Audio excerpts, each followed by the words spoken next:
இந்த தொழிலுக்கு வர ஒவ்வொருத்தனுக்கு ஒரு ஃப்ளாஷ்பேக் இருக்கும். இவன் ஒரு ஃப்ளாஷ்பேக்கை சொல்லி நம்ம 5 நிமிஷம் அழுது இவன் கொடுத்த காசை திருப்பி கொடுக்க வேண்டியிருக்கும். பரவாயில்லையா? சாமி உட்காருங்க சாமி. வெல்கம். Sit down.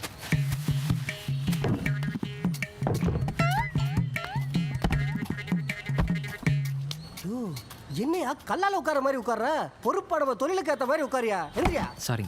எந்திரி. சாரி. தரையில உட்காரு. திரும்பி உட்காரு. நம்ம தொழிலுக்கு வந்துட்ட. ஆனா இந்த பக்கம் ஒரு பால் பாக்கெட், இந்த பக்கம் ஒரு சாக்லேட் பாக்கெட் தொங்குது. உன்னை பார்த்தா அன்னை தெரசாவுக்கு கூட அன்பு வராது போல இருக்க. கோட்டீஸே. சாமி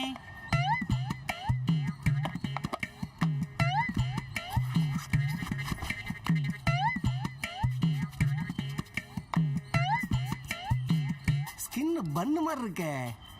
லுக் ஓகே. இதை தினமும் தேய்ச்சிக்கணுமா? தேவையில்லை. ஒரு 2-3 நாளைக்கு தான். இப்போ ஹீரோங்க படத்துல மொக்கையா இருப்பாங்க.